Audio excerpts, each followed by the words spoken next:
ہے میں نے نہیں کہیں دیکھا الحمدللہ.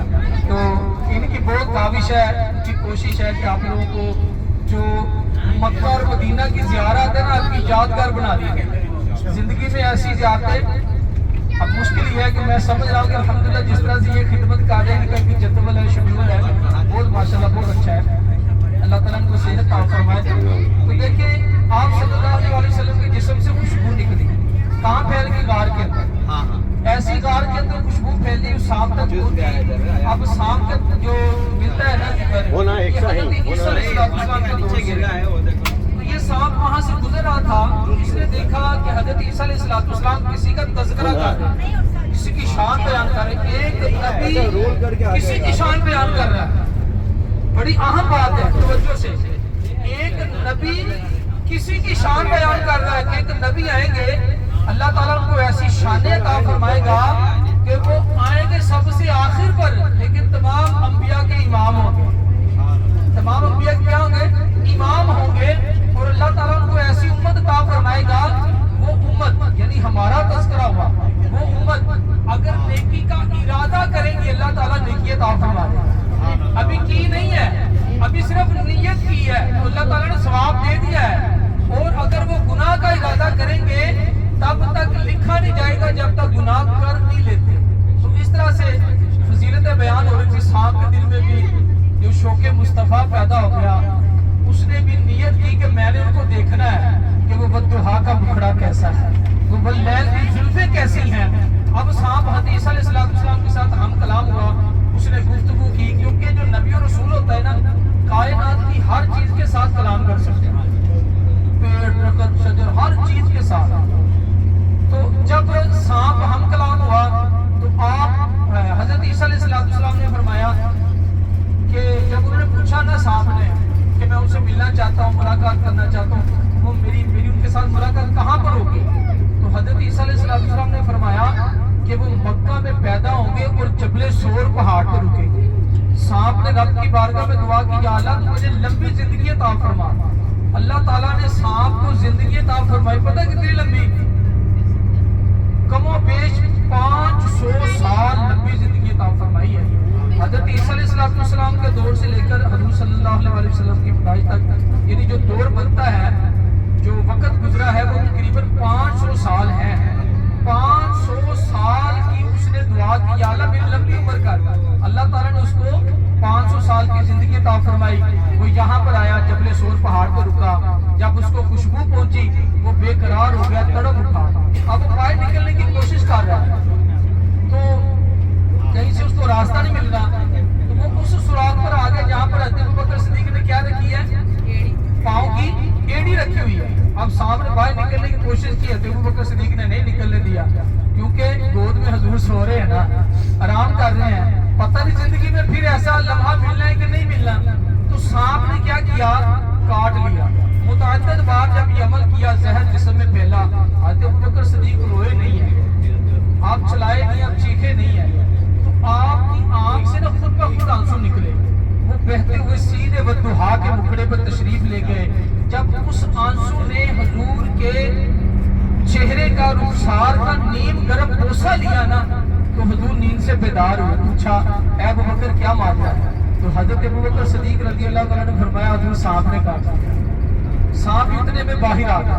حضور نے سانپ کی طرف دیکھا, آپ نے فرمایا اے سانپ تو نے میرے ابوبکر کو کاٹا ہے اور تو نے مجھے دیکھ لیا, اب یہاں سے چلے. سانپ وہاں سے چلا گیا, ٹھیک ہے. اور دیکھا تو حضرت ابوبکر صدیق کا زخم بہت زیادہ تھا, بہت زیادہ زخم تھا. اب پیدل چل کے جانا یہ 450 کلومیٹر کا سفر ہے. آدھا سفر اونٹوں پر ہوا ہے, آدھا پیدل ہوا ہے. اور پہاڑوں سے گزر کے جانا, سخت پہاڑ یہ دیکھیں آپ کے ساتھ میں نظر آ رہے ہیں, آپ دیکھیں سخت چٹانیں ادھر بھی دیکھ رہی. تو ان پہاڑوں سے گزر کے جانا کتنا مشکل کام ہے. تو حضور صلی اللہ علیہ وسلم نے یہ نہیں فرمایا کسی طبیب کے پاس چلے جو آپ چھوڑ دیں, آپ نہ جائیں, میں اکیلا چلے جاتا ہوں. آپ نے اپنے لباب کو نکالا اور زخم پہ لگا دیا. اللہ نے ایسی رحمت نازل فرمائی کہ زخم درست ہو, ٹھیک ہے جی. تو الحمدللہ پھر آپ نے سفر شروع کیا. اچھا اب ہم حدود حرم سے بھی باہر آ گئے. یہ آخری پہاڑ ہے حدود حرم کے جو کہ آپ کو دکھ رہے ہیں اس طرف کے, جو آخری پہاڑ حدود حرم کے. تو یہ حدود سوال ہے. ہجرت مدینہ کا واقعہ کافی لمبا ہے، آپ اس کا خود بھی مطالعہ کیجئے گا، میں نے خلاصہ بیان کیا ہے. تو ابھی شورٹ زیارات ہماری شروع ہو چکی ہیں، اس کے بارے میں بیان کروں گا. حدود حرم یہ تقریباً ایک طرف 10 کلومیٹر ہے، جیسے مسجد عائشہ کی طرف دیکھ لیں، یا اس طرف آ جائیں 15 کلومیٹر ہے، کس طرف 12 کلومیٹر ہے. اس طرح سے مختلف اس کی حدود ہے. یہ کیسے بنی ہے، یعنی اس کو مقرر کس نے کیا ہے حدود حرم کو؟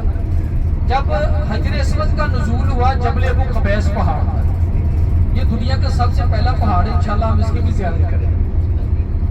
وہاں سے جب حجر اسود کو رکھا گیا نا خانہ کعبہ کے پاس، اس میں سے روشنی نکلی. اچھا یہ دیکھیں، ابھی آپ ایک اور زیارت کر لیں. یہ ہے جامعہ ام القرآ، مکہ کی سب سے بڑی یونیورسٹی، انٹرنیشنل یونیورسٹی آف مکہ، یعنی مکہ کی جو سب سے بڑی یونیورسٹی ہے یہ والی ہے جامعہ ام القرآ. حجر اسود کو جب رکھا گیا خانہ کعبہ کے پاس، اس میں سے روشنی نکلی ہے. وہ روشنی جہاں تک پھیلی وہاں تک حدود حرم مقرر کیا گیا ہے. اور یہ جو حدود حرم ہے نا، یہ حضرت جبرائیل علیہ السلام نے مقرر کیا، ٹھیک ہے نا. اور جو میقات ہے، اچھا انڈیا سے آتے ہیں یا پاکستان، سری لنکا، بنگلہ دیش، چائنا، یہ جو علاقے ہیں ترکیہ کے، جو اس طرح سے افغانستان، ہمیں کون سا میقات لگتا ہے؟ ہمارے 5 میقات ہے نا. انڈیا سے کون سا میقات لگتا ہے؟ انڈیا سے ہمیں، یعنی پاکستان اور انڈیا والوں کو یہ میقات لگتا ہے یلملم میقات لگتا ہے. یعنی وہاں سے ہم عمرہ کی نیت کرتے ہیں. جہاز میں جا رہے تھے وہ کہتے ہیں کہ نیت بنا لیں، تقریباً 20 منٹ پہلے اناؤنسمنٹ ہو جاتی ہے کہ جو میقات قریب ہے تو آپ لوگ نیت کر لیں. اب انڈیا والے کو پتہ نہیں کیسے اناؤنسمنٹ کرتے ہیں، پاکستان والوں کا انداز ہوتے ہیں ایسے ہم اناؤنسمنٹ کرتے ہیں. تو پھر جو ہے نا ہم نیت بناتے ہیں. اب میقات 5 میقات حضور نے مقرر کی، اور حدود حرم جو چھوڑ کے ابھی ہم آئے ہیں، حدود حرم جو ہے یہ حضرت جبرائیل علیہ السلام نے مقرر کیا. ابھی جہاں سے واپس آئیں گے نا تو ہم پر عمرہ لازم نہیں ہے. اگر ہم میقات سے واپس آئیں گے نا، میقات کراس کریں گے پھر واپس آئیں گے، تو پھر ہم پر کیا ہے؟ عمرہ لازم ہے. اب اسی بات میں پتہ چل جاتا ہے کہ جو چیزیں حضور نے مقرر فرمائی ہے نا، اس میں بھی شان مصطفیٰ ہے، عزت ہے نا، شان مصطفیٰ ہے. کہ دیکھیں اب میقات سے عمرہ کرنا لازم ہو گیا جس کو حضور نے مقرر فرمایا. تو الحمدللہ ہم بالکل قریب آ چکے ہیں. اپنے رائٹ سائڈ پر دیکھیں میدان عرفات کے بالکل قریب یہ سائن بورڈ نظر آ رہا ہے یلو کلر کا، اس پہ لکھا ہے بتایا عرفات، عرفات سٹارٹ ہیئر، یعنی یہاں سے میدان عرفات شروع ہو رہا ہے. کہتے سبحان اللہ، سبحان اللہ، سبحان اللہ، الحمدللہ، الحمدللہ، اللہ اکبر، اللہ اکبر، اللہ اکبر، اللہ اکبر، اللہ اکبر، اللہ اکبر. الحمدللہ. ہماری یہ رائٹ سائڈ پر سیدھی جانب یہ جو آپ کو باڈی نظر آ رہی ہے، یہ ہے میدان عرفات.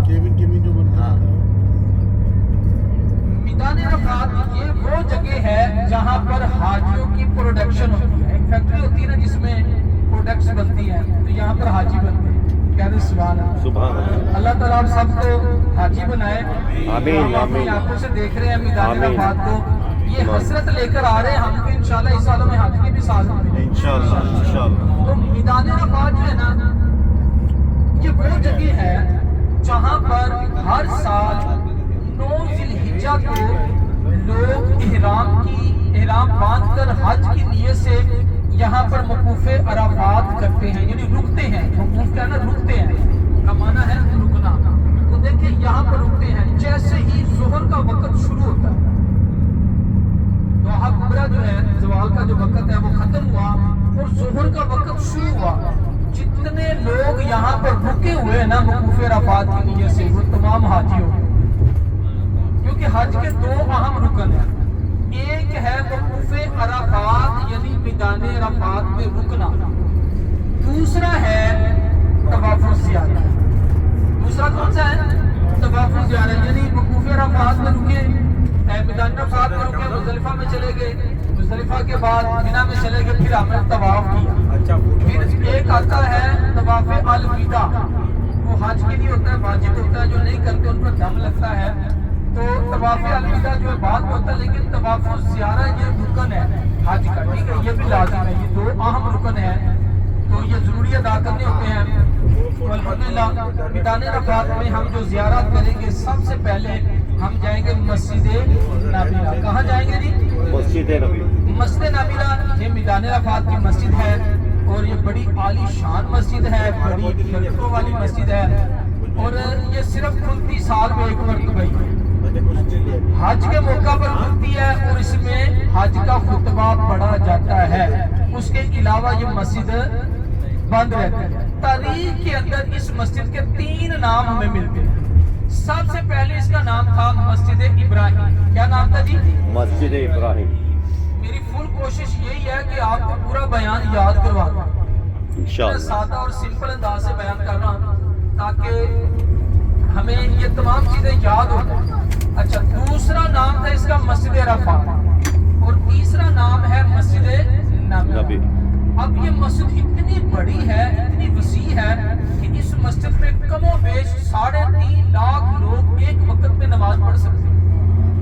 اتنی بڑی مسجد ہے.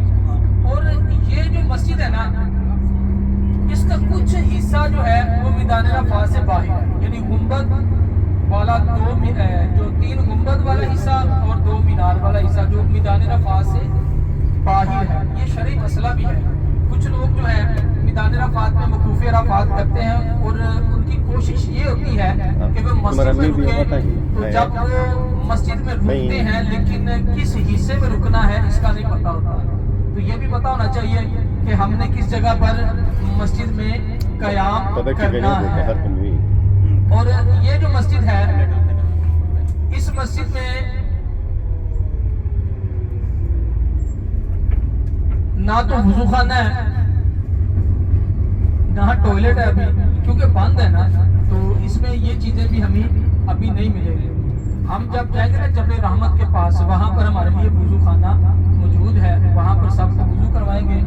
اور یہ مسجد، یہاں پر بہت سے لوگ زیارت کے لیے آتے ہیں. الحمدللہ آج ہمیں بھی یہ سعادت مل رہی ہے. آپ لوگوں کے پاس یہاں پر 5 منٹ ہوں گے. 5 منٹ میں جن کا وضو ہے، صرف 2 نفل پڑھنے ہیں. یہ لازم نہیں ہے، لیکن برکت کے لیے پڑھ لیں.